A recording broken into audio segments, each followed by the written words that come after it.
নমস্কার বন্ধুরা, আশা করি আপনারা সবাই সুস্থ আছেন, অনেক অনেক ভালো আছেন। আবারও একটি নতুন ভিডিও নিয়ে আপনাদের সামনে হাজির হয়েছি। আমার এই চ্যানেলে আপনাদের সবাইকে স্বাগত জানাই।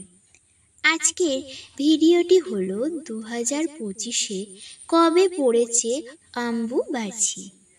জানুন কেন পালন করা হয় এই উৎসব।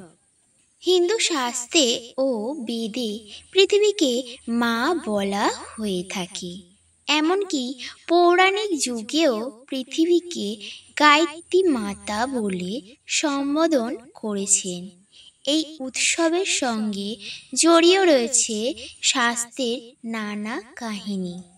হিন্দু ধর্মের এক গুরুত্বপূর্ণ বাৎসরিক উৎসব হল অম্বুবাচী। এই উৎসবের সঙ্গে জড়িয়ে রয়েছে শাস্ত্রের নানা কাহিনী। অম্বুবাচী বিভিন্ন আঞ্চলিক ভাষায় অম্বাবতী নামেও পরিচিত। ভারতের একাধিক স্থানে অম্বুবাচী উৎসব রজ উৎসব নামে পালিত হয়।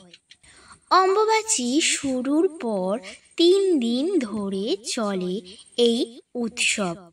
চলতি বছরে অম্বুবাচী প্রবৃত্তি অর্থাৎ শুরু হচ্ছে 22শে জুন অর্থাৎ 7ই আষাঢ় রাত 11:03:57 এবং 25শে জুন অর্থাৎ 10ই আষাঢ় বিকেল 4:24:13 গতে এর নিবৃত্তি অর্থাৎ সমাপ্তি হবে।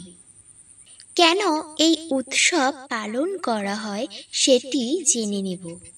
হিন্দু শাস্ত্রে ও বেদে পৃথিবীকে মা বলা হয়ে থাকে। এমনকি পৌরাণিক যুগেও পৃথিবীকে ধরিত্রী মাতা বলে সম্বোধন করেছেন। মনে করা হয় আষাঢ় মাসে মৃগশিরা নক্ষত্রের 4র্থ পদে ঋতুমতী হন। পূর্ণ বয়স্কা ঋতুমতী নারীরাই কেবল সন্তান ধারণে সক্ষম হন। তাই অম্বুবাচীর পর ধরিত্রীরাও শস্য শ্যামলা হয়ে ওঠেন। অম্বুবাচীর সঙ্গে জড়িয়ে রয়েছে বহু আচার অনুষ্ঠান। এই 3 দিন সন্ন্যাসী এবং বিধবারা বিশেষভাবে পালন করেন। কোনো শুভ কাজও এই কয়েকদিন নিষিদ্ধ থাকে। শুধু তাই নয়, অম্বুবাচী চলাকালীন কৃষিকাজ বন্ধ রাখা হয়। 3 দিন পর অম্বুবাচী ফের কোনো মাঙ্গলিক অনুষ্ঠান ও চাষাবাদ শুরু করা হয়। কামাখ্যা মন্দিরে অম্বুবাচী। সতীপীঠের অন্যতম অসমের কামাখ্যা মন্দির। এই মন্দিরে সতীর গর্ভ এবং যোনি পড়েছিল। তন্ত্র সাধনায় অন্যতম পীঠ এই মন্দির।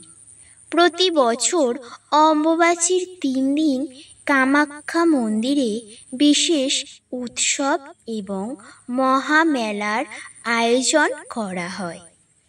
দেশ বিদেশ থেকে ভক্তরা ভিড় জমান এই মন্দিরে। প্রচলিত বিশ্বাস অনুযায়ী ঋতুকালে মেয়েরা অশুচি থাকেন। একইভাবে মনে করা হয় পৃথিবীও সময়কালে অশুচি থাকেন।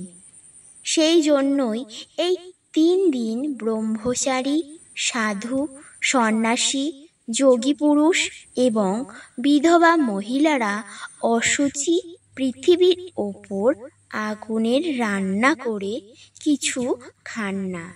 বিভিন্ন ফল মূল খেয়ে এই 3 দিন কাটান। এখনও বিভিন্ন পরিবারের বয়স্ক বিধবা মহিলারা 3 দিন ধরে অম্বুবাচী উপলক্ষে ব্রত পালন করেন। 3 দিন পরে জামাকাপড় বিছানা সাবান দিয়ে ধুয়ে নিজেরা সাবান শ্যাম্পুতে স্নান করে সব কিছুতে হাত দেন। শুধু কামাখ্যা নয়, অম্বুবাচী চলাকালীন বিভিন্ন মন্দির ও বাড়ির ঠাকুর ঘরের মাতৃশক্তির প্রতিমা বা ছবি কাপড় দিয়ে ঢেকে দেওয়া হয়। তো ভিডিওটি কেমন লাগলো অবশ্যই কমেন্টে জানাবেন। আজকের মতো ভিডিওটি এখানেই শেষ করছি। সুস্থ থাকবেন, ভালো থাকবেন।